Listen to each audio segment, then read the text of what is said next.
Handa na ba ang inyong mga puso para sa isang kwentong susubok sa inyong pananaw tungkol sa pag-ibig at pagtitiwala? Halina't samahan ninyo akong buksan ang isang aklat ng buhay na puno ng mga lihim at hindi inaasahang katotohanan. Sabi nila, ang tiwala ay parang isang salamin. Kapag nabasag, maaari mo pa ring subukang buuin, pero hinding-hindi na maibabalik ang dati nitong anyo. Paano kung ang salaming iyon ay binasag ng taong pinagkatiwalaan mo ng iyong buong mundo? Hanggang saan aabuti ng pagmamahal ang pagpapatawad? Gabi na ng marahan na ipinasok ni Agus Delmar ang kanyang sasakyan sa garahe.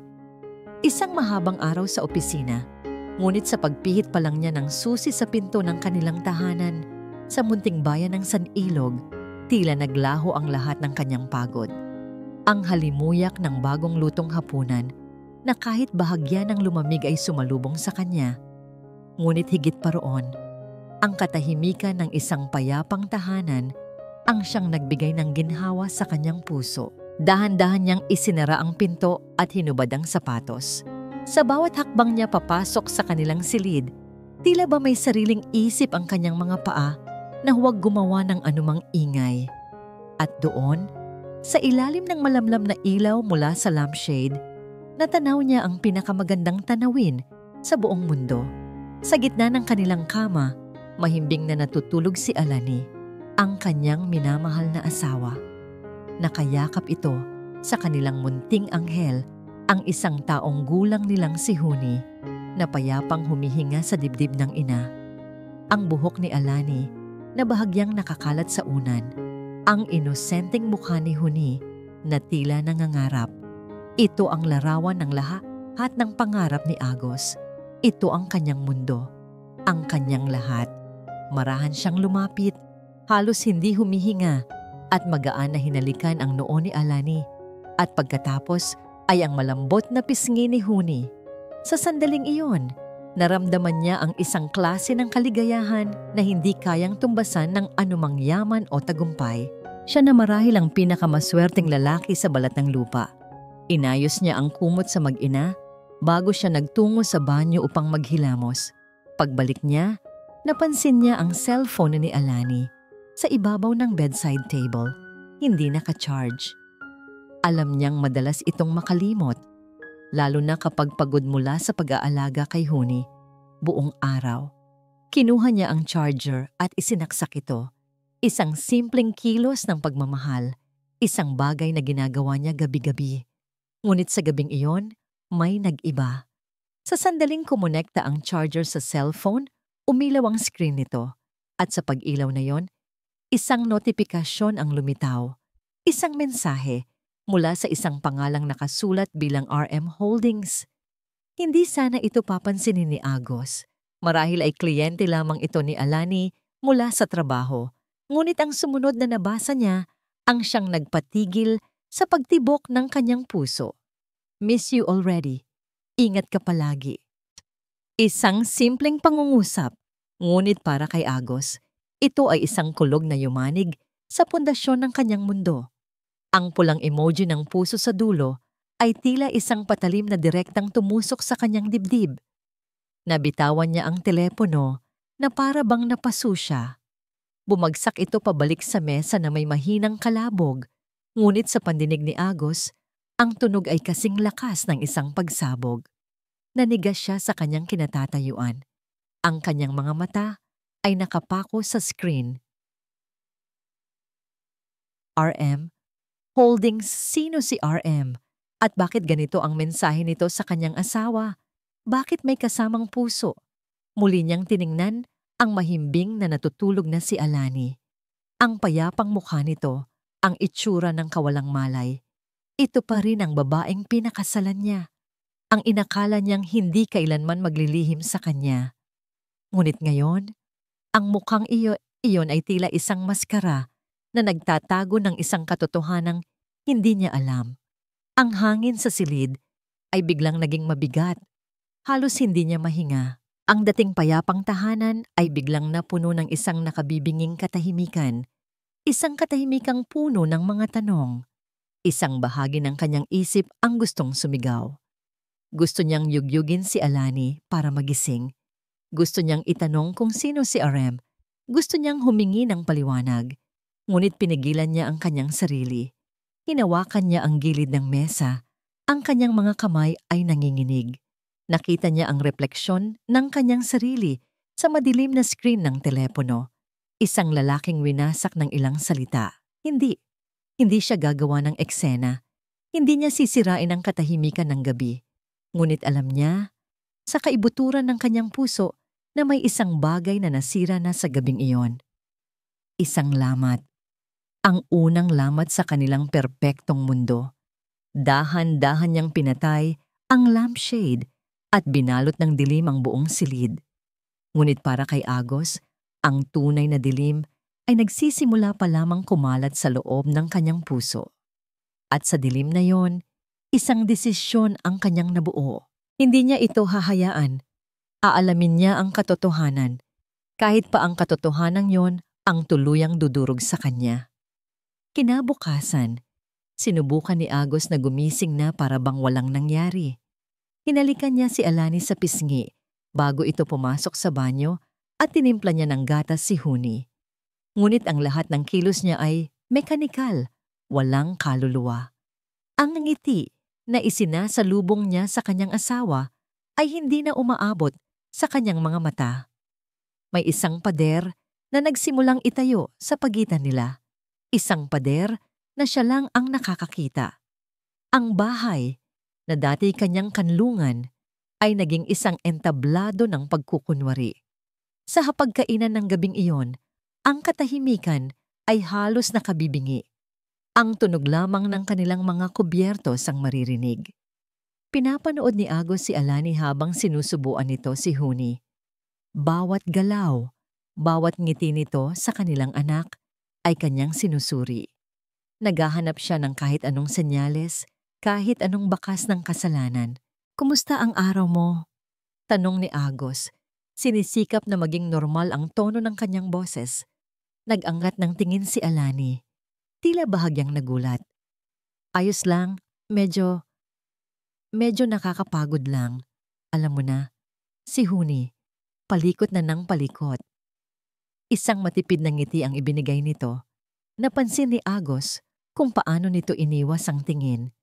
At napansin niya rin kung paanong ang cellphone nito ay laging nakataob sa tabi ng kanyang plato. Isang gawin na ngayon lang niya napuna. May problema ba sa trabaho? Pag-uusisa pa niya. Wala naman. Karaniwang araw lang. Mabilis na sagot ni Alani. Sabay tuon muli ng atensyon kay Huni. Ang mga sagot nitong mailap ay mga dagdag na patalim sa sugatan ng puso ni Agos. Dati, si Alani ay laging sabik na magkwento tungkol sa araw nito. Ngayon, tila ba may mga pinto itong isinasara. Sa mga sumunod na araw, lalong naging malinaw ang mga pagbabago. Bigla itong nagiging abala sa telepono.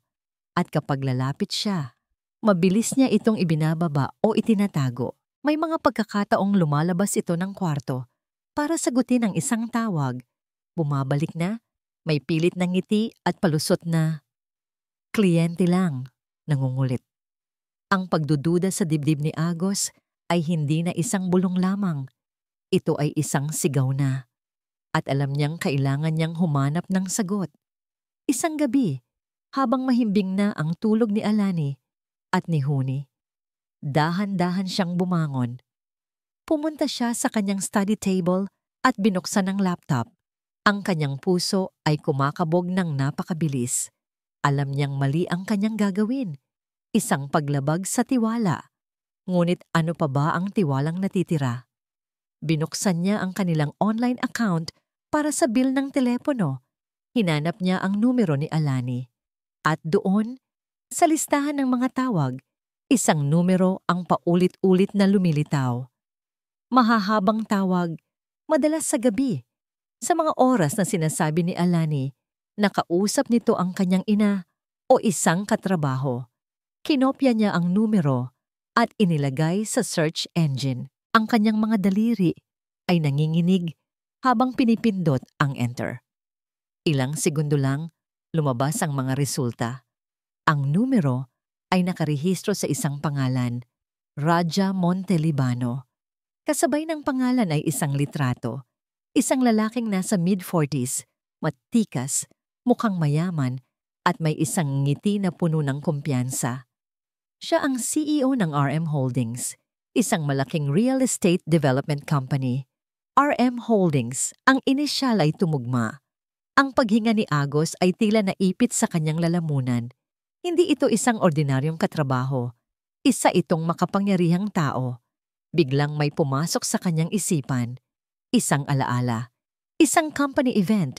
Mahigit 1 taon na ang nakalipas. Nandoon si Raja Montelibano bilang isa sa mga VIP guests. Naalala ni Agos kung paano ito ipinakilala sa kanila. At naalala niya ang paraan ng pagtingin ni Raha kay Alani. Isang tingin na masyadong matagal, masyadong mapanuri.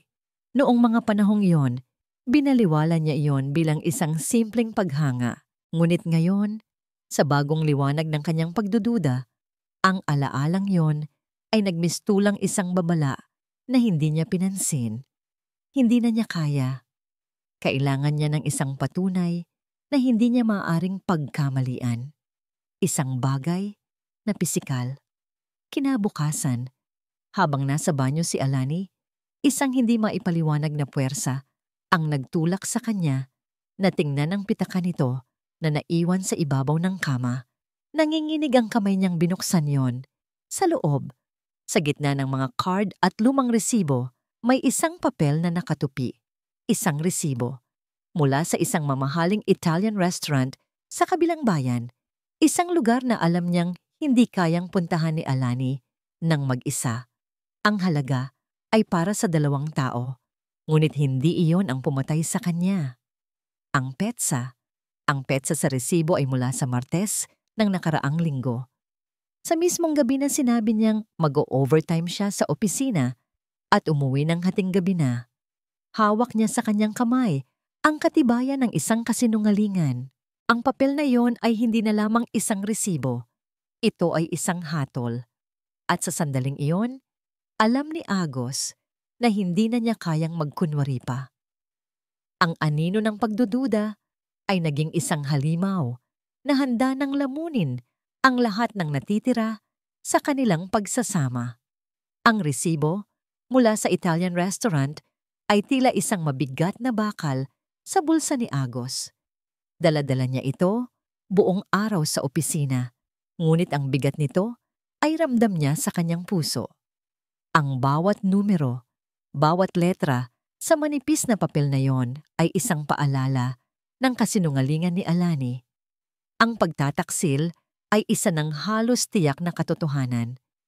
Ngunit sa gitna ng kanyang galit at bighati, isang bagong takot ang nagsimulang sumibol. Pag-uwi niya ng bahay ng hapong yon, nadatnan niya si Alani at si Huni sa sala. Naglalaro sa sahig. Ang tawa ni Huni, na dati musika sa kanyang pandinig, ay ngayon tila isang tanong na paulit-ulit. "Daddy?" Sigaw ng munting bata nang makita siya at agad na gumapang papalapit sa kanya. Ang mga braso ay nakaunat. Binuhat siya ni Agos, niyakap ng mahigpit. Hinalikan niya ang mabangong buhok nito. Sa yakap ng kanyang anak, sandali niyang nakalimutan ang lahat. Si Huni ang kanyang mundo, ang kanyang dahilan para bumangon araw-araw. Siya ang bunga ng pagmamahalan nila ni Alani.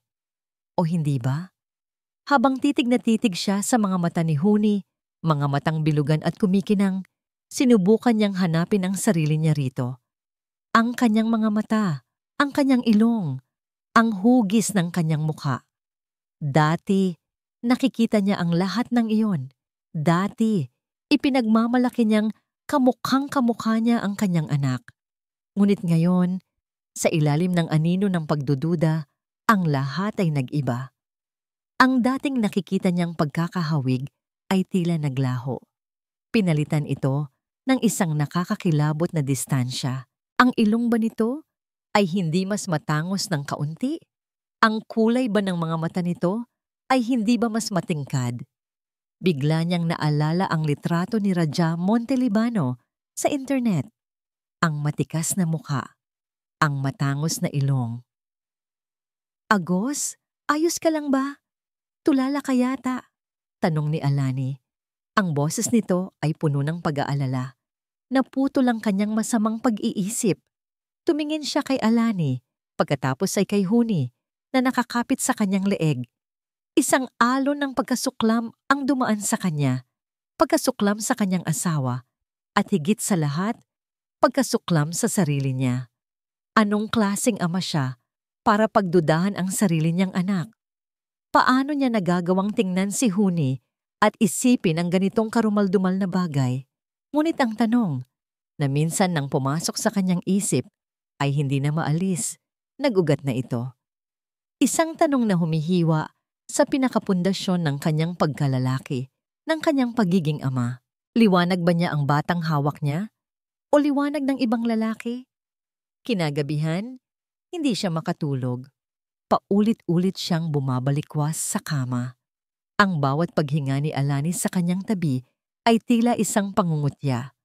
Ang bawat paggalaw ni Huni sa kuna nito sa kabilang sulok ng kwarto ay nagpapaalala sa kanya ng kanyang kakilakilabot na tanong.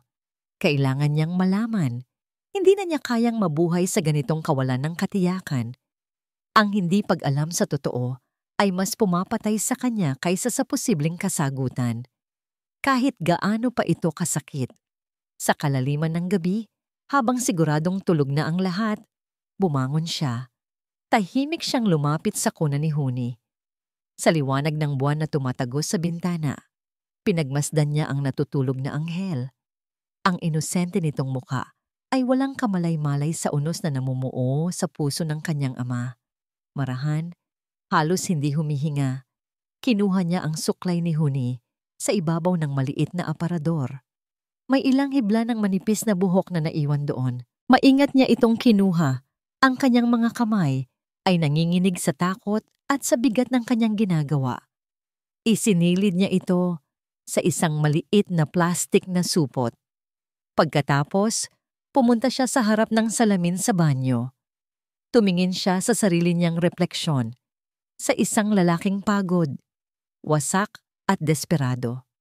Bumunot siya ng ilang hibla ng sarili niyang buhok at isinilid sa isa pang supot. Bumalik siya sa kanyang study table at muling binuksan ang laptop. Ang kanyang mga daliri ay malamig na parang yelo habang nagtatype siya sa search bar. Secret DNA Paternity Test Philippines. Lumabas ang ilang mga link, mga laboratorio na nag-aalok ng serbisyo, mga kit na maaring ipadala sa bahay, isang prosesong simple, pribado at tiyak. At sa gabing iyon, sa ilalim lamang ng liwanag mula sa kanyang laptop, gumawa si Agos ng isang desisyon na babago sa lahat. Pinuno niya ang isang online form, inilagay niya ang kanyang credit card details. Sa pag-click niya ng submit button, naramdaman niya ang isang klase ng kapayapaan at kasabay nito, isang matinding takot. Wala nang atrasan. Ang susi sa katotohanan ay paparating na. Ipinadala na niya ang mga sample, ang mga hibla ng buhok na magdidikta ng kanyang kapalaran. Ngayon, wala na siyang ibang magagawa, kundi ang maghintay. Maghintay sa isang hatol na maaring magpatunay na ang buong buhay niya, ang buong pagkatao niya bilang isang ama, ay isang malaking kasinungalingan. Lumipas ang isang linggo mula nang ipadala ni Agos ang DNA sample kit. Isang linggo na para sa kanya ay katumbas ng isang taon.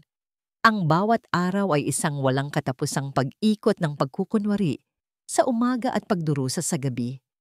Ang kanyang telepono ay naging karugtong na ng kanyang kamay. Bawat ilang minuto ay tinitingnan niya ang kanyang email. Nagbabaka sakaling dumating na ang hatol na sabay niyang kinatatakutan at inaabangan. Ang dating masayang tahanan ng mga Delmar ay nababalot na ngayon ng isang nakakapasong lamig. Ang pagitan nila ni Alani ay hindi na isang pader lamang. Isa na itong malalim at madilim na bangin. Nag-uusap sila, Oo, ngunit tungkol lamang sa mga bagay na mababaw. Ang kailangan sa grocery, ang bayarin sa kuryente, ang bagong natutunang salita ni Huni. Wala na ang mga kwentuhan hanggang hating gabi. Wala na ang mga biruan. Wala na ang mga haplos na puno ng paglalambing. Isang gabi, habang nanonood sila ng telebisyon sa sala, sinubukan ni Alani na basagin ng yelo. Inilapit nito ang sarili sa kanya at marahang ipinatong ang ulo sa kanyang balikat, gaya ng dati nitong ginagawa. Ngunit sa pagkakataong ito, nanigas si Agos. Hindi niya magawang gumanti ng yakap. Ang init ng katawan ni Alani ay tila apoy na pumapaso sa kanya. Isang paalala ng posibleng kataksilan. Naramdaman ni Alani ang kanyang panlalamig. Dahan-dahan itong umayos ng upo. Bumalik sa sarili nitong espasyo sa sofa. Walang salitang namutawi sa pagitan nila. Ngunit ang mensahe ay malinaw na naiparating. Ang tulay sa pagitan nila ay gumuho na. Habang tumatagal ang paghihintay, napapansin ni Agos ang mga pagbabago sa pisikal na anyo ni Alani. Lalo itong pumapayat. Madalas itong maputla at may mga maitim na bilog sa ilalim ng mga mata nito na hindi kayang itago ng kahit anong makeup. Lagi itong mukhang pagod. Ngunit sa isip ni Agos na nilamon na ng pagdududa, ang lahat ng ito ay sintomas, hindi ng karamdaman, kundi ng konsensya. Isang hapon, habang naghahanda siya ng kape sa kusina, nakita niyang biglang napakapit si Alani sa gilid ng mesa. Napapikit ito at tila nawalan ng balanse. Ang mukha nito ay kasing putla ng papel. Alani? Tawag niya. Ngunit ang tono ng kanyang boses ay walang bahid ng pag-aalala. Ito ay malamig, mapanuri. Wala. Nahilo lang ako bigla. Sagot nito. Pilit nang ngumingiti habang dahan-dahang umuupo. Napagod lang siguro ako. Tinitigan lamang siya ni Agos. Sa kanyang isipan, isang boses ang bumubulong. Iyan ba ang epekto ng pagsisinungaling? Iyan ba ang bigat ng kasalanan na dinadala mo? Imbes na tulungan ito, tumalikod siya at ipinagpatuloy ang pagtitimpla ng kape. Magpahinga ka kung pagod ka, sabi niya nang hindi lumilingon. Narinig niya ang mahinang paghikbi mula sa likuran niya, ngunit nagbingi-bingihan siya. Kahit ang matandang kasambahay nilang si Yaya Payapa ay nakapansin sa kalagayan ni Alani. Isang araw, nilapitan nito si Agos habang nag-iisa ito sa hardin. Sir Agos, pasensya na po sa panghihimasok. Simula nito na may pag-aalinlangan. Napapansin ko lang po nitong mga nakaraang linggo. Parang laging matamlay si Ma'am Alani. Baka po kailangan na niyang magpatingin sa doktor. Ang sinserong pag-aalala sa boses ni Yaya Payapa ay tila isang pang-iinis sa pandinig ni Agos. Marami lang sigurong iniisip sa trabaho, Yaya. Huwag na kayong mag-alala. Sagot niya, isang malinaw na pagsasabi na ayaw niyang pag-usapan ng paksa. Nakita ni Agos ang pagkadismaya sa mukha ng matanda. Ngunit wala siyang pakialam. Sa ngayon, iisa lang ang mahalaga sa kanya. Ang katotohanan. Gabi-gabi, kapag tulog na ang mag-ina, ang study room ang nagiging saksi sa kanyang paghihirap. Paulit-ulit niyang nire-refresh ang kanyang email, ang puso niya ay tumatalon sa bawat bagong mensahe at pagkatapos ay lulubog sa pagkadismaya kapag nakitang hindi pa yun ang hinihintay niya. Hanggang sa isang gabi. 11:00 na. Nakaupo siya sa dilim. Ang tanging liwanag ay mula sa screen ng laptop. Pagod na ang kanyang mga mata, ngunit gising na gising ang kanyang diwa. Muli niyang pinindot ang refresh button, halos wala ng pag-asa.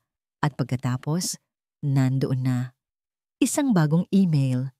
Ang sender, Veritas DNA Diagnostics. Ang kanyang hininga ay nahinto.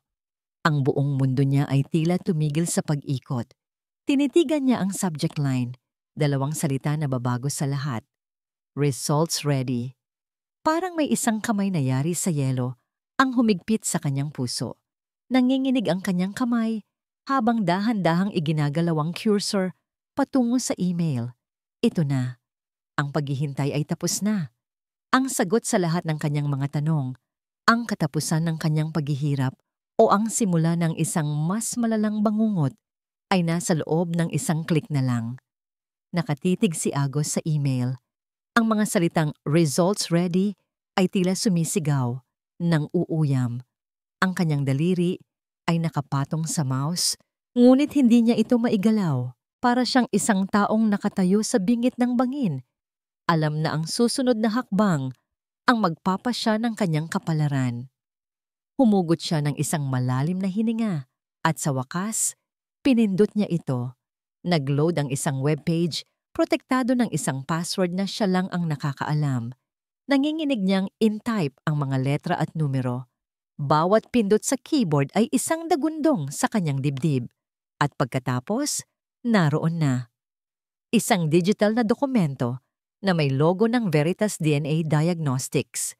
Ang pangalan niya, ang pangalan ni Huni, at sa ibaba, ang mga numerong magbibigay ng hatol.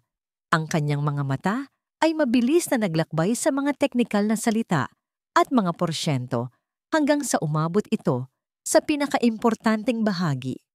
Ang konklusyon, ang mga letrang nakasulat sa makapal at itim na tinta. Probability of paternity o %0. Ang salita ay tila tumalon mula sa screen at sinampal siya ng buong lakas. Ang screen ng laptop ay nagsimulang lumabo sa harap ng kanyang mga mata na para bang tinitingnan niya ito mula sa ilalim ng tubig. Binasa niya ulit. Probability of paternity, % at muli. 0% hindi. Hindi maaari. Baka nagkamali lang sila. Baka nagkapalit ng sample. Libo-libong dahilan ang pumasok sa kanyang isipan. Mga desperadong pagtatangka na itanggi ang katotohanang nasa harap niya. Ngunit sa kaibuturan ng kanyang kaluluwa, alam niya. Ang lahat ng piraso ng palaisipan ay biglang nagkabit-kabit. Ang mga lihim na tawag, ang mamahaling hapunan, ang pag-iwas ni Alani, ang pagkakahawig ni Huni kay Raja Montelibano. Ito ang katotohanan. Ang anak na kanyang minahal, nang higit pa sa kanyang buhay. Ang batang pinangarap niya gabit-gabi. Ang anghel na nagbigay kahulugan sa kanyang pagkatao. Hindi kanya. Isang tunog ang kumawala mula sa kanyang lalamunan. Isang tunog na hindi niya nakilala. Isang halo ng ungol at sigaw. Isang tunog ng isang hayop na mortal na nasugatan. Ang sakit ay napakalaki, napakatindi na naging galit ito. Isang nag-aalab na galit na kumalat sa buong katawan niya. Tumayo siya at, sa isang iglap, ang lahat ng nasa ibabaw ng kanyang mesa ay kanyang winasiwas. Tumilapon ang mga libro, mga papel, mga ballpen. Ang coffee mug na may litrato nilang tatlo ay bumagsak sa sahig at nabasag sa 1,000 piraso. Isang perpektong simbolo ng kanyang nawasak na pamilya. Sinuntok niya ang pader, hindi iniinda ang sakit sa kanyang mga kamao. Ang tanging nararamdaman niya ay ang nag-aapoy na puot sa kanyang dibdib. Puot para kay Alani, puot para kay Raja, at ang pinakamasakit sa lahat, puot para sa sarili niya dahil sa naging napakatanga niya. Pinaglaruan siya, ginawa siyang tanga. Ipinagpalit siya sa isang mayaman at makapangyarihang lalaki. At ang pinakamatinding insulto, pinalaki sa kanya ang bunga ng kanilang kataksilan. Pagkatapos ng ilang minutong pagwawala, bigla siyang huminto. Ang marahas na galit ay napalitan ng isang nakakakilabot na kalamigan. Ang kanyang isip ay naging kasing linaw at kasing talim ng isang patalim. Tapos na ang paghihintay, tapos na ang pagdududa. Oras na para sa paniningil. Kalmado siyang lumapit sa printer at in-print ang resulta ng DNA test. Ang bawat pahina na lumalabas ay isang pako sa kabaong ng kanilang pagsasama. Maingat niyang itinupi ang mga papel at isinilid sa isang puting sobre. Walang pangalan, walang anumang nakasulat. Ang laman nito ay sapat na. Narinig niya ang pagbukas ng pinto ng kanilang kwarto. Paparating na si Alani. Bumalik siya sa sala at umupo sa kanilang paboritong sopa Ang sobre ay nakapatong sa mesa sa kanyang harapan. Hinintay niya ito. Ang bawat segundo ay tila isang paghahanda para sa isang giyera. Pumasok si Alani sa sala, nakapantulog, kinukusot pa ang mga mata. Agos, anong ginagawa mo pa rito? Hating gabi na. At anong nangyari sa study mo? Tanong nito. Ang boses ay nag-aalala. Tinitigan lamang siya ni Agos. Ang mukha ng babaeng minahal niya, ng buong buhay niya, ay mukha na ngayon ng isang estranghero, isang sinungaling. Maupo ka, Alani, sabi niya. Ang kanyang boses ay walang emosyon na lalong nakakatakot. Umupo si Alani sa tapat niya, halatang kinakabahan sa kanyang inaakto. May problema ba? Hindi siya sumagot. Dahan-dahan, kinuha niya ang sobre at inilapag ito sa mesa sa pagitan nilang dalawa. Ang puting sobre ay tila lumiwanag sa gitna ng kanilang madilim na sala. Napatingin si Alani sa sobre, pagkatapos ay sa kanya. Ang pagtataka sa mukha nito ay dahan-dahang napalitan ng takot. Ano yan? Mahinang tanong ni Alani. Tinitigan siya ni Agos ng diretso sa mata. Ang lahat ng sakit at galit na kanyang naramdaman ay makikita sa kanyang mga tingin. Buksan mo! Utos niya. Ang boses ay kasing lamig ng yelo. Oras na para mag-usap tayo. Oras na para malaman ko ang lahat. Ang mga kamay ni Alani ay nanginginig habang dahan-dahan niyang inaabot ang puting sobre. Ang bawat galaw niya ay tila nasa ilalim ng isang mikroskopyo, sinusuri ng malamig at mapanuring mga mata ni Agos. Ang katahimikan sa sala ay napakabigat, na para bang ang hangin mismo ay naghihintay sa nalalapit na pagsabog. Sa wakas, nahawakan niya ang sobre. Ang papel ay malamig sa kanyang mga daliri. Tumingin muna siya kay Agos. Ang kanyang mga mata ay nagmamakaawa, nagtatanong, puno ng takot.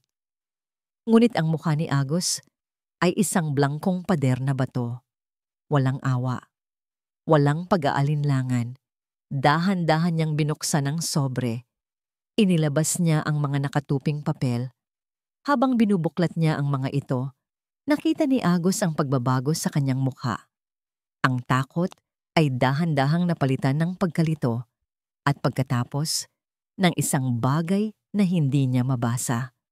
Nakita niya ang eksaktong sandali nang maintindihan ni Alani kung ano ang hawak niya. Ang kanyang mga mata ay nanlaki. Ang kulay sa kanyang mukha ay biglang nawala, na para bang sinipsip ng isang hindi nakikitang puwersa. Ang kanyang mga labi ay bahagyang bumuka, ngunit walang tunog na lumabas. Ang resulta ng DNA test ay nahulog mula sa kanyang mga nanginginig na kamay at lumapag sa sahig na parang mga tuyong dahon. Agos. Ang pangalan niya ay isang halos hindi marinig na bulong, ngunit para kay Agos, wala nang halaga ang anumang sasabihin nito. Ito na ang kumpirmasyon. Ang kanyang pananahimik ay pag-amin. 5 taon, Alani. Nagsimula si Agos. Ang kanyang boses ay mahinahon, ngunit puno ng lason. 5 taon tayong kasal. 5 taon kitang minahal nang walang pasubali. Ibinigay ko sa iyo ang lahat. Tiwala, pamilya, ang buong buhay ko. At ito ang isusukli mo sa akin? Itinuro niya ang mga papel sa sahig. Sabihin mo sa akin, Alani, kailan pa? Gaano na katagal mong ginagawa akong tanga? Gaano katagal mong ipinamumukha sa akin na anak ko ang anak ng ibang lalaki?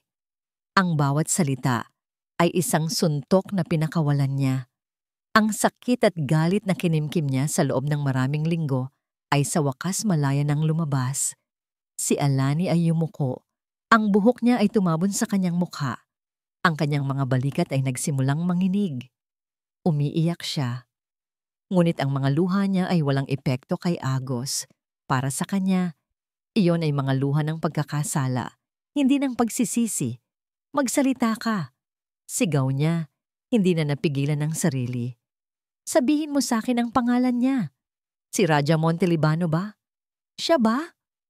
Sa pagbanggit niya ng pangalan, biglang nag-angat ng tingin si Alani.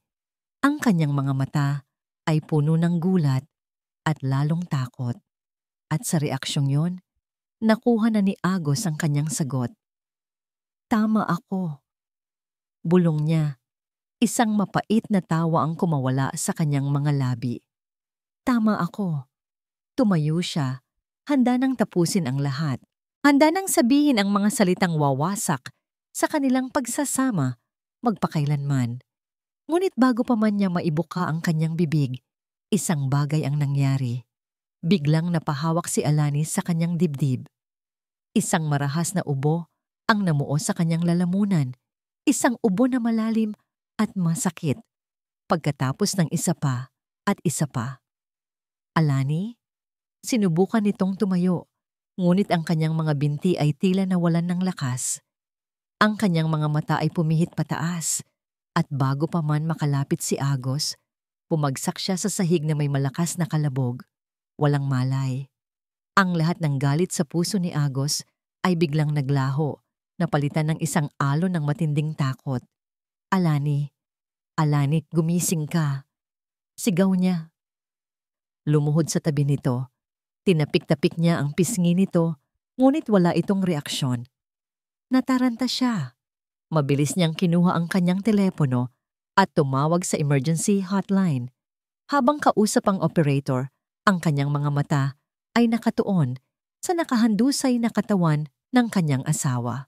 Ang puting sobre at ang mga resulta ng DNA test ay nakakalat sa sahig sa tabi niya, tila mga walang kwentang basura. Kanina lang, iyon ang pinakamahalagang bagay sa mundo para sa kanya. Ngayon, wala na itong halaga.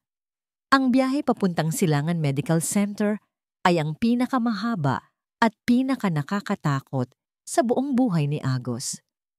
Habang tinutulak ng mga nurse ang stretcher ni Alani, papasok sa emergency room, naiwan siyang mag-isa sa pasilyo, ang kanyang isip ay isang magulong bagyo ng galit, takot at pagkalito.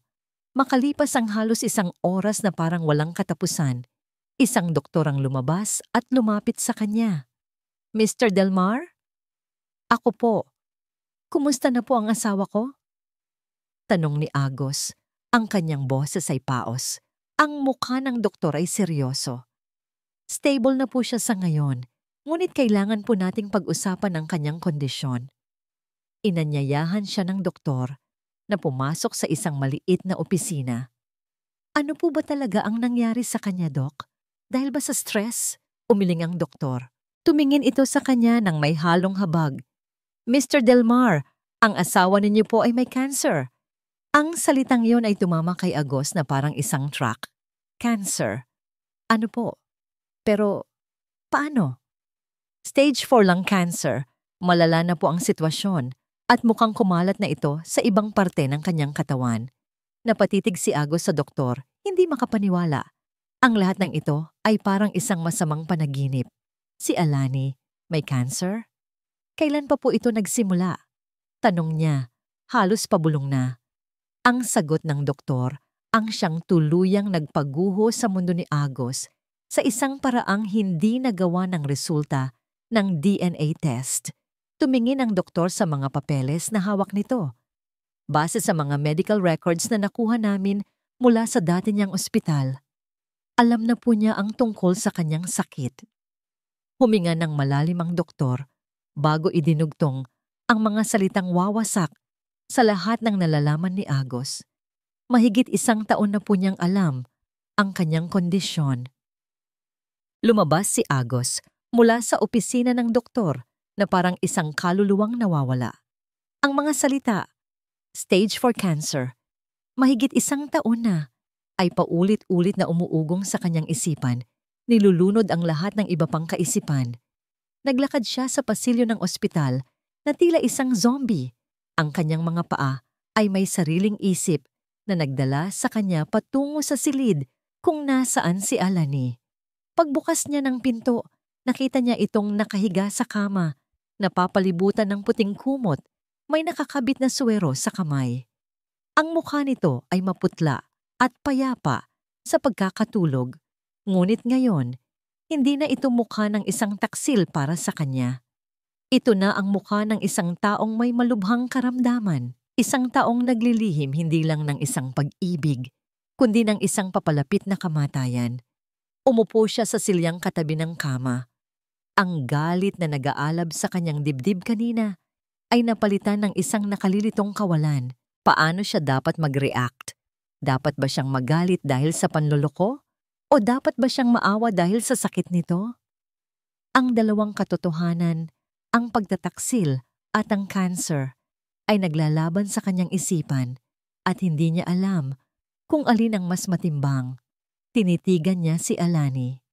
Ngayon, sa unang pagkakataon, sa loob ng maraming linggo, tunay niya itong nakita. Ang pangingitim ng ilalim ng mga mata nito, ang pamumutla ng mga labi, ang kapayatan ng mga braso. Hindi ito mga senyales ng konsensya. Ito ay mga senyales ng isang katawang unti-unting bumibigay. At naramdaman na niya ang isang kurot ng pagsisisi habang siya ay abala sa paghahanap ng ebidensya ng kataksilan. Ang asawa pala niya ay tahimik na nakikipaglaban sa isang sakit na wala ng lunas. Ilang oras siyang nakaupo roon sa katahimikan. Pinapanood lamang ang marahang pagtaas at pagbaba ng dibdib ni Alani sa bawat paghinga. Ang isip niya ay naglalakbay sa nakaraan, sa masayang simula nila, sa mga pangakong binitiwan nila sa isa't isa. Nasaan sila nagkamali? Maya-maya, nagsimulang gumalaw si Alani. Dahan-dahan nitong iminulat ang mga mata. Sa una ay pagkalito ang mababasa sa mukha nito, ngunit nang makita siya nito, ang pagkalito ay napalitan ng pamilyar na takot. Nakita ni Agos ang pag-agos ng mga luha mula sa gilid ng mga mata nito. Hindi siya nagsalita. Hinintay niya lang ito. Agos. Ang pangalan niya ay basag na tunog mula sa mga labi nito. Hindi na niya kailangang magtanong. Alam na niya. Ngunit may isang tanong na nangingibabaw sa lahat. Isang tanong na mas mahalaga na ngayon kaysa sa kung sino ang ama ni Huni. Bakit? Iyon lang ang salitang lumabas sa kanyang bibig. Isang salita. Ngunit naglalaman ito ng lahat ng kanyang sakit, galit at pagkalito. Bakit hindi mo sinabi sa akin, Alani, ang tungkol sa sakit mo? Yumugyog ang mga balikat ni Alani sa pag-iyak. Natakot ako. Hikbi nito. Natakot ako para sa iyo, para sa atin. Natakot? Ulit niya. Isang bahid ng dati niyang galit ang bumalik. Mas pinili mong harapin to mag-isa? Mas pinili mong magsinungaling sa akin araw-araw? Hindi mo maiintindihan. Ipaintindi mo sa akin. Giit niya, ang boses ay tumaas na. Ngunit bago pa man makasagot si Alani, isang boses ang pumutol sa kanilang pag-uusap mula sa may pintuan. Dahil alam niyang hindi mo kaya. Sabay silang napalingon ni Alani sa pintuan at doon nakatayo si Raja Montelibano. Matikas sa suot nitong mamahaling suit, may hawak na isang malaking buke ng mga puting rosas. Ang kanyang mukha ay kalmado, ngunit ang mga mata ay may halong pang-uuyam habang nakatingin kay Agos. Nanigas si Agos sa kanyang kinauupuan. Ang lalaking sumira sa kanyang pamilya ay nasa harapan niya na. Ang lahat ng emosyon, galit, pagkamuhi, sakit, ay bumalik na may mas matinding lakas. Dire-diretsyong naglakad si Raja, papasok sa silid, na parabang pag-aari niya ang lugar. Hindi niya pinansin si Agos. Lumapit siya sa kabilang bahagi ng kama, sa tapat ni Agos, at marahang inilapag ang mga bulaklak sa mesa. Kumusta na ang pakiramdam mo? Malambing na tanong nito kay Alani. Si Alani ay tila natigilan. Ang mga mata ay nagpapalipat-lipat mula kay Agos patungo kay Raja. Ang tensyon sa loob ng silid ay halos pwede nang hiwain.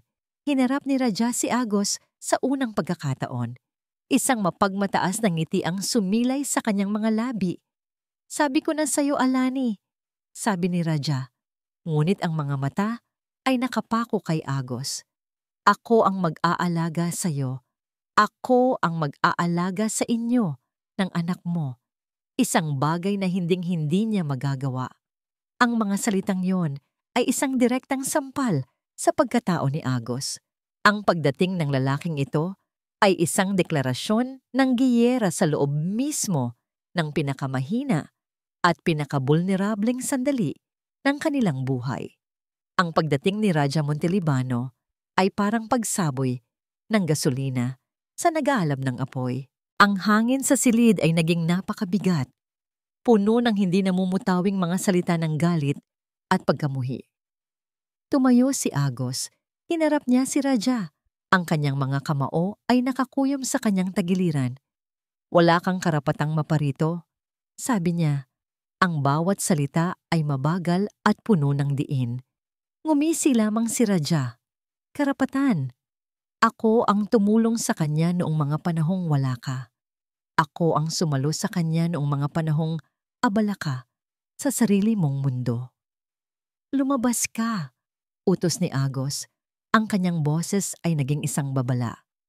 Agos, tama na. Mahinang pakiusap ni Alani mula sa kama.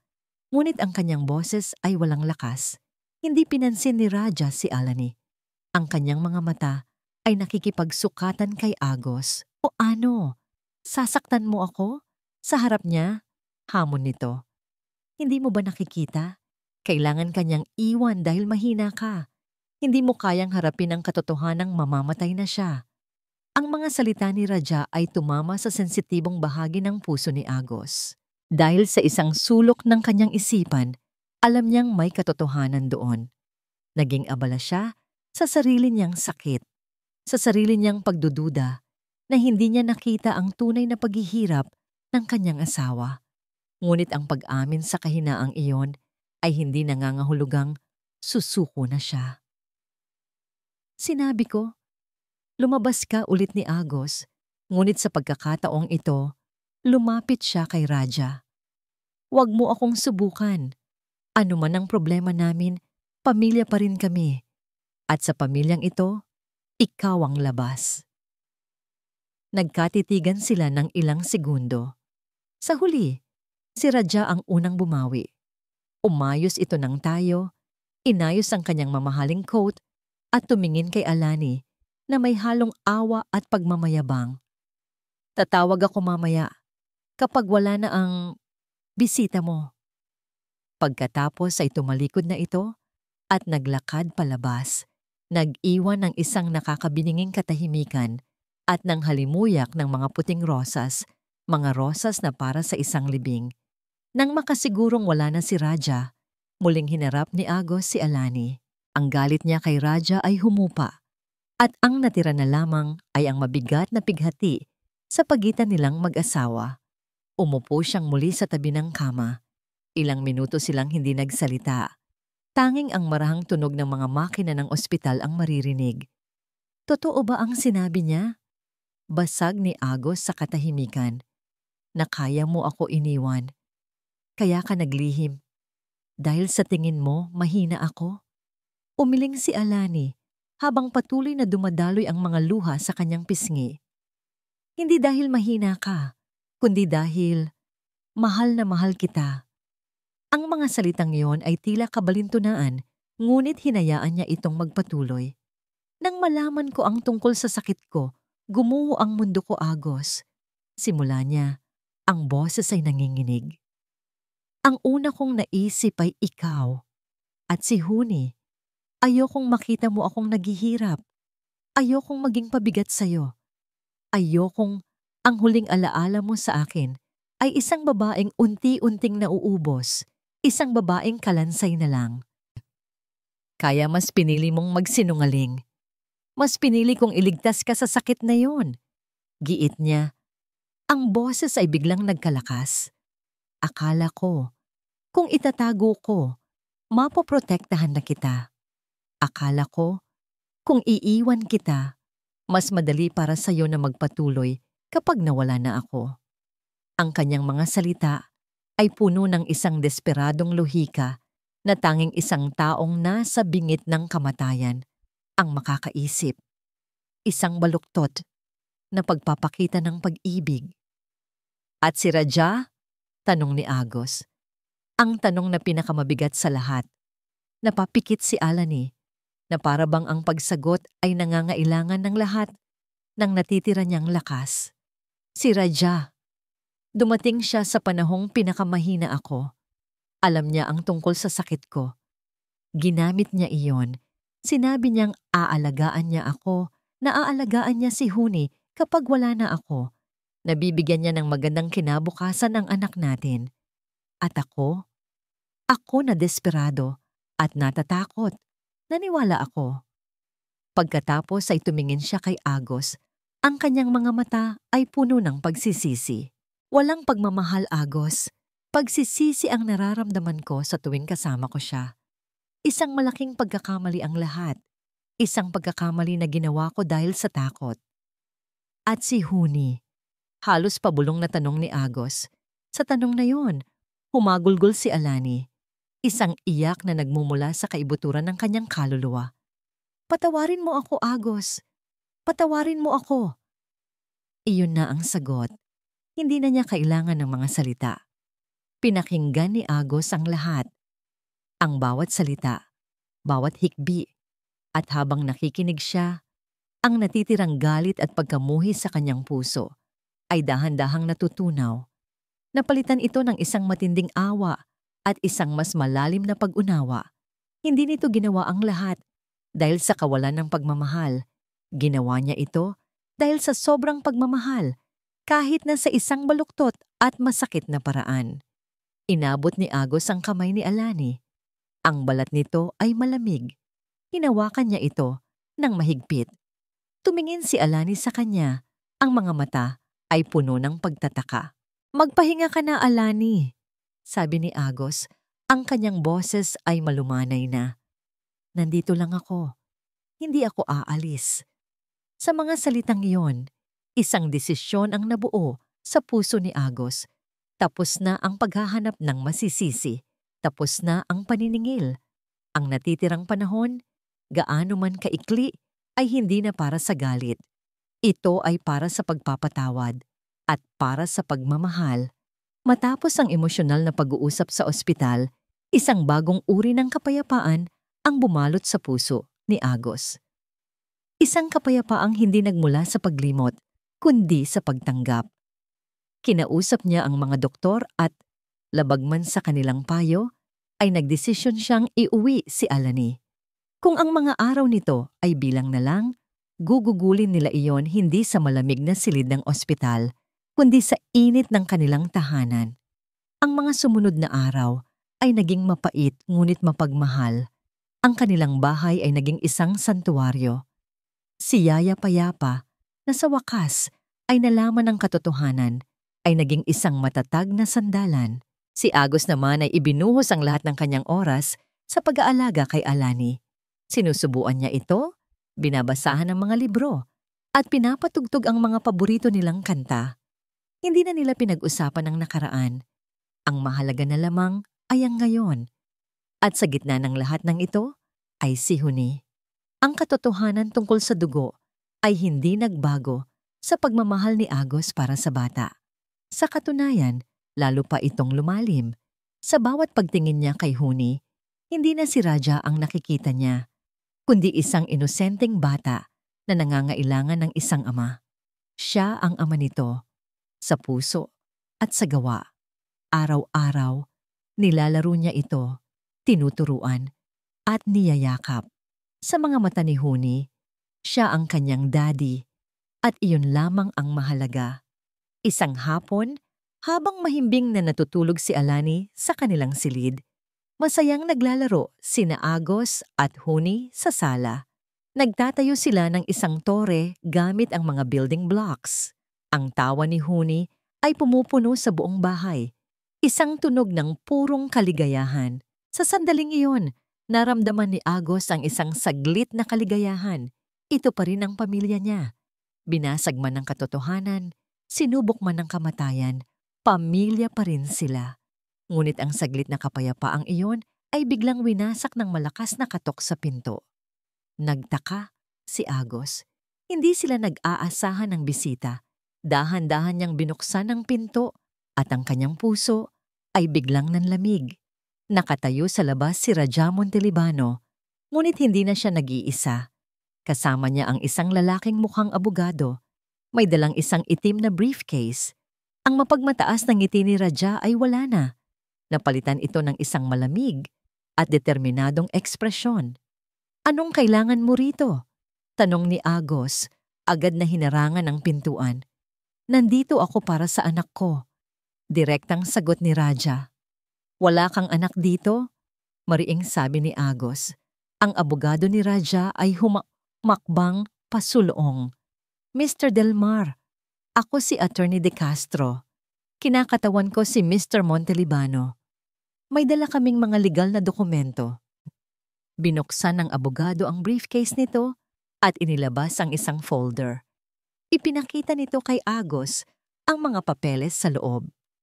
Isang kopya ng birth certificate ni Huni. At sa ilalim noon, isang notarized na kopya ng resulta ng DNA test. Ang parehong resulta na dumurog kay Agos.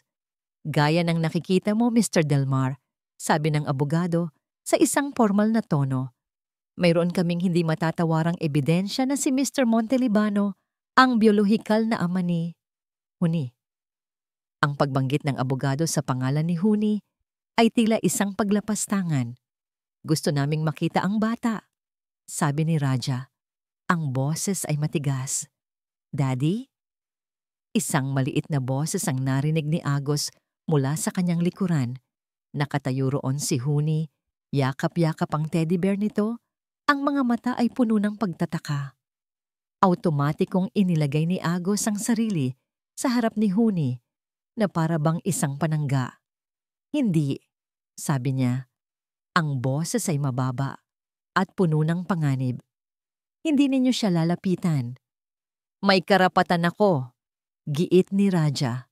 "Ang karapatan ay hindi basta-basta ibinibigay, Raja. Ito ay pinaghihirapan." Sagot ni Agos, ang mga mata niya ay nag-aapoy. Tumingin siya ng diretso kay Raja. "Nasaan ka noong hating gabi siyang nilalagnat? Nasaan ka noong una siyang natutong maglakad? Nasaan ka sa lahat ng gabing pinatulog ko siya? Dugo lang ang maibibigay mo, pero ako, ibinigay ko ang buhay ko." Huminga siya ng malalim. Ang kanyang desisyon ay buo na. Ang dugo ay hindi gumagawa ng isang ama. Ang pagmamahal, ang pag-aalaga, ang sakripisyo, iyan ang gumagawa ng isang ama. At sa harap ng Diyos at ng batas, si Huni ay anak ko. Tumawa ng mapakla si Raja, isang tawang walang saya. Isang madamdaming talumpati, Agos.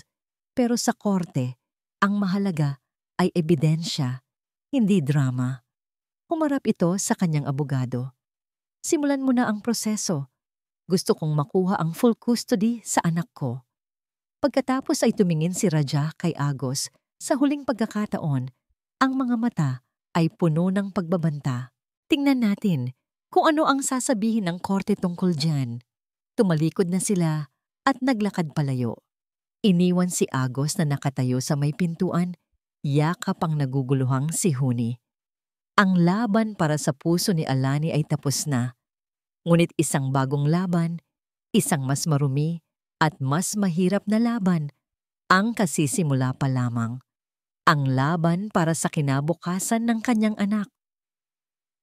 Ang pagbabanta ni Raja ay hindi na natiling salita lamang. Makalipas ang ilang araw, isang opisyal na sulat ang dumating sa kanilang bahay mula sa korte. Isang petisyon para sa custody. Ang legal na laban para kay Huni ay opisyal nang nagsimula. Kumuha si Agos ng sarili niyang abogado, isang matalik na kaibigan mula pa noong kolehiyo. Sa kanilang pag-uusap, inilatag ng abogado ang mapait na katotohanan. "Mahirap ang laban na ito, Agos," sabi nito. "Ang DNA test ay isang malakas na ebidensya at si Montelibano, mayaman siya. Kaya niyang kumuha ng pinakamagagaling na abogado. Kailangan nating patunayan na ikaw ang mas karapat-dapat na magulang, na ang kapakanan ng bata ay masisiguro sa'yo." Ang mga sumunod na linggo ay naging isang magulong halo ng mga pag-uusap sa abogado, paghahanda ng mga dokumento, at higit sa lahat, ang patuloy na pag-aalaga kay Alani. Bawat araw, lalong humihina ang kanyang katawan. May mga araw na halos hindi na siya makabangon sa kama. May mga araw din namang nagkakaroon siya ng biglaang lakas, kung saan uupo siya sa hardin at panonoorin sina Agos at Huni na naglalaro. Sa mga sandaling iyon, nakikita ni Agos ang isang mapayapang ngiti sa mga labi ni Alani. Isang ngiti ng isang inang masaya na makitang ang kanyang anak ay nasa mabuting mga kamay. Isang gabi, habang mahimbing nang natutulog si Huni, tahimik na nakaupo si Agos sa tabi ng kama ni Alani. Hawak ang kamay nito. Halos hindi na ito makapagsalita ng matagal, kaya't madalas ay sa katahimikan na lamang sila nagkakaintindihan. Agos, biglang bulong ni Alani. Ang kanyang boses ay mahina, ngunit malinaw. Bakit, Alani? May kailangan ka ba? Umiling ito. Dahan-dahan, gamit ang lahat ng natitira niyang lakas, itinaas niya ang kanyang isang kamay at itinuro ang drawer ng kanyang bedside table. Kunin mo. Yung sobre. Naguluhan si Agos, ngunit sinunod niya ito. Sa loob ng drawer, may isang kulay krema na sobre. Nakasulat dito ang kanyang pangalan sa pamilyar na sulat kamay ni Alani. Ano to? Tanong niya habang bumabalik sa tabi nito. Basahin mo kapag wala na ako. Sabi nito, ang bawat salita ay tila isang mabigat na pasanin. Pangako mo. Tumingin si Agos sa mga mata ni Alani. Sa kabila ng panghihina, nakita niya roon ang determinasyon. Tumango siya. Pangako. Ngumiti si Alani, isang tunay na ngiti na umabot sa kanyang mga mata. Salamat, bulong nito. Salamat sa lahat. Ipinikit nito ang kanyang mga mata. At ilang sandali lang, payapa na itong humihinga sa pagkakatulog. Hawak ni Agos ang sobre, ngunit hindi niya ito binuksan. Iginalang niya ang hiling nito. Makalipas ang 2 araw, ang kalusugan ni Alani ay biglang bumagsak. Tinawag ni Agos ang kanilang pribadong nurse at sinabi nitong malapit na ang oras. Ginugol ni Agos ang buong araw na yon sa tabi ni Alani. Dinala niya si Huni sa silid para magpaalam. Hinalikan ng bata ang pisngi ng kanyang ina. I love you, Mama, sabi ni Huni. Isang luha ang tumulo mula sa mga mata ni Alani. I love you too, anak. Halos hindi marinig na sagot nito. Nang silang dalawa na lamang muli ang natira, hinawakan ni Agos ang kamay ni Alani. Hindi na siya nagsalita. Sa halip, ikinuwento niya rito ang lahat ng pangarap niya para kay Huni. Ang unang araw nito sa eskwela, ang kanyang graduation, ang kanyang kasal. Ikinuwento niya ang isang buong buhay na siya mismo ang bubuo para sa batang hindi man sa kanya nagmula, ay itinuturing niyang sariling-sarili niya.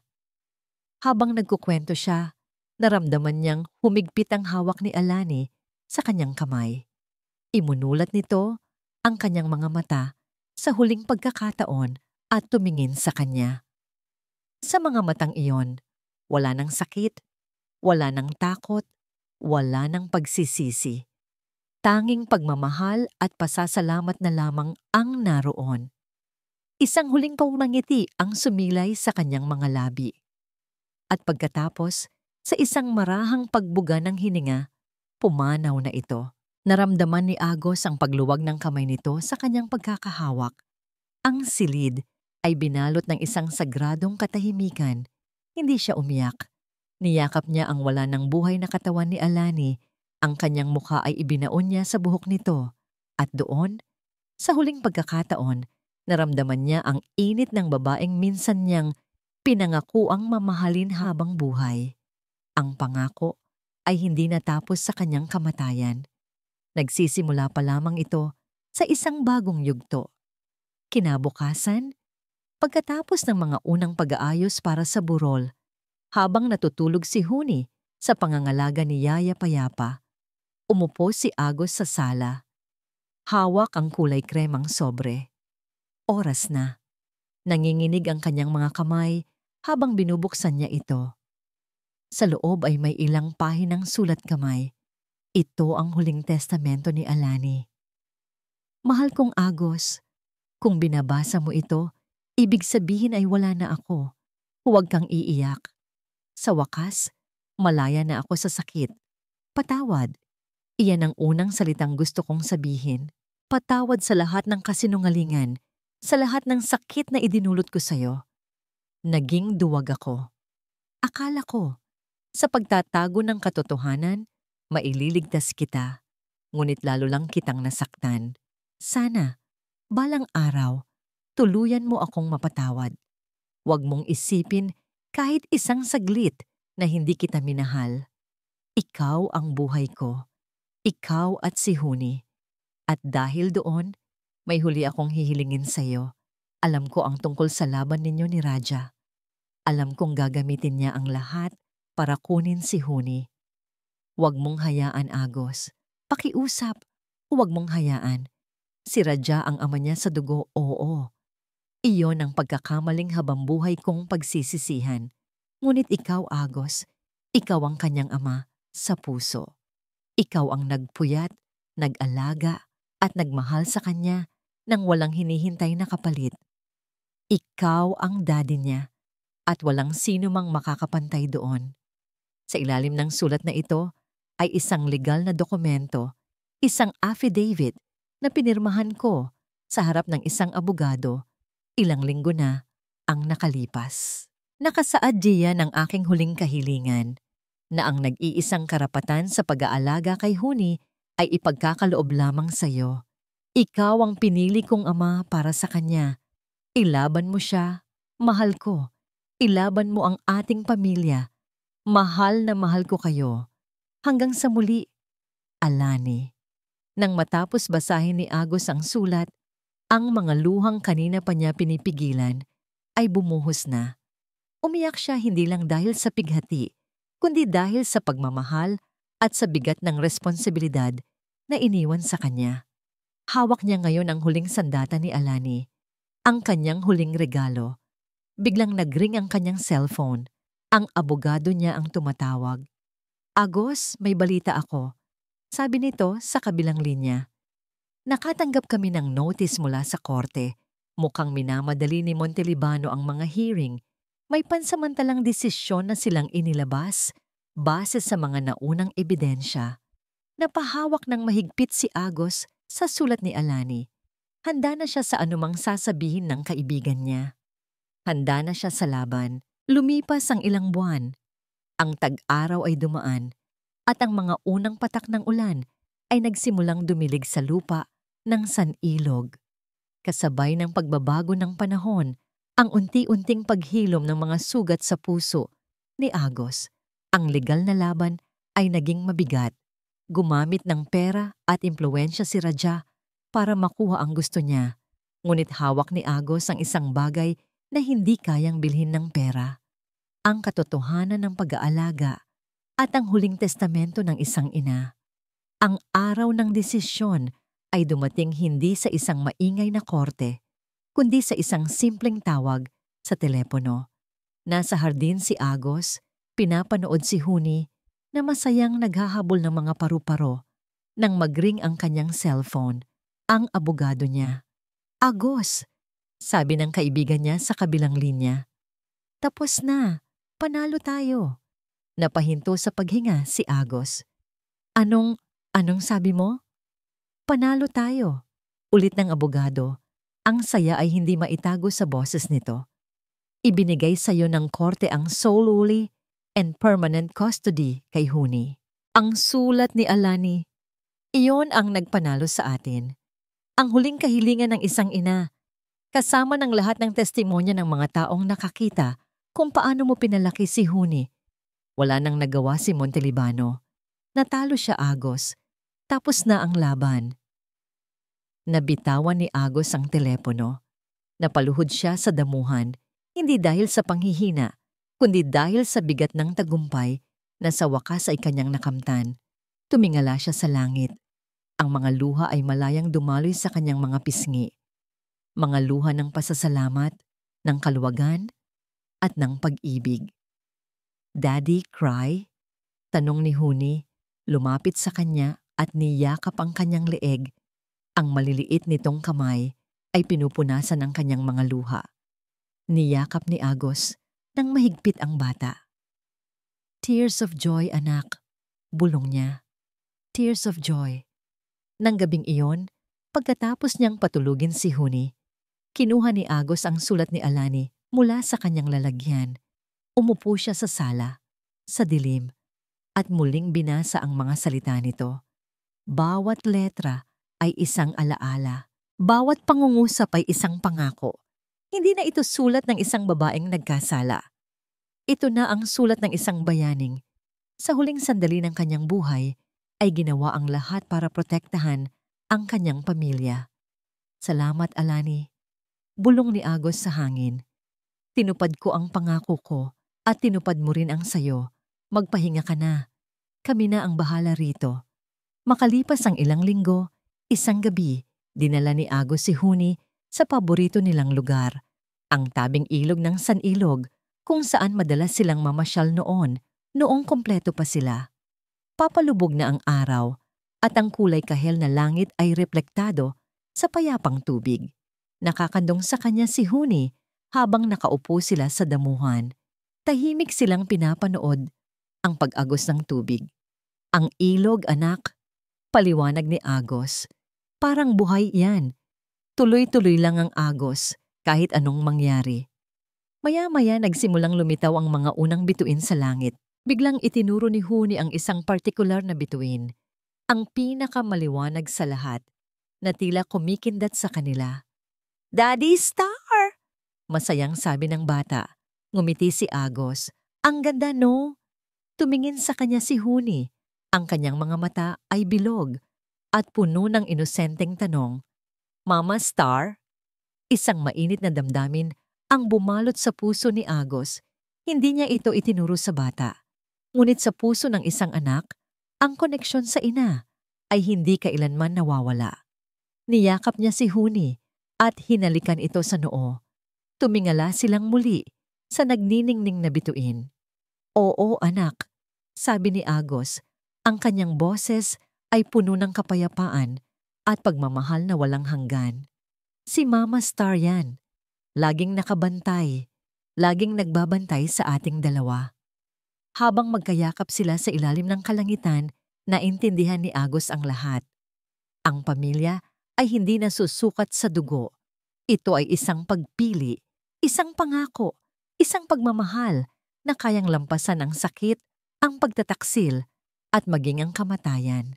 Ang agos ng kanyang buhay ay dumanas ng malakas na unos. Ngunit ngayon, sa piling ng kanyang anak, sa wakas, ay natagpuan na niya ang kanyang payapang karagatan. At dito po nagtatapos ang kwento ni Agos, Alani, at Huni. Isang kwentong nagpatunay na ang tunay na pagmamahal ay isang pagpili. Isang pagpiling magpatawad, mag-aruga, at manatili. Kahit sa pinakamasakit na mga pagkakataon. Ang aral na iniiwan sa atin ng kanilang paglalakbay ay simple ngunit malalim. Ang pamilya ay hindi palaging tungkol sa dugo na nananalaytay sa ating mga ugat, kundi tungkol sa pag-ibig na ibinubuhos natin mula sa ating mga puso. Ang pagiging isang magulang ay isang pangakong isinasabuhay araw-araw, sa hirap at ginhawa, at ang kapatawaran, gaano man kabigat, ang tanging susi na tunay na makapagpapalaya sa atin. Maraming salamat po sa inyong walang sawang pagsubaybay at pakikinig sa kwentong ito. Naway na pulutan ninyo ito ng inspirasyon at pag-asa. Mahalaga po sa amin ang inyong mga opinyon. Mangyari po lamang na mag-iwan kayo ng komento sa ibaba. Ano po ang masasabi ninyo sa kwento ni Agos? At anong klaseng kwento naman ang gusto ninyong marinig sa susunod? Hindi dito nagtatapos ang ating paglalakbay. Marami pa pong kwentong kasing ganda at mas puno ng aral dito sa aming channel. Kung nagustuhan nyo ang kwentong ito, i-like, i-share sa pamilya at mga kaibigan, at mag-subscribe na rin para lagi kayong updated sa mga susunod pa naming kwento. I-click nyo ang notification bell para kayo ang unang makarinig kapag may bago kaming upload. Pagpalain po kayo ng Panginoon, kayo at ang inyong buong pamilya. Hanggang sa muli,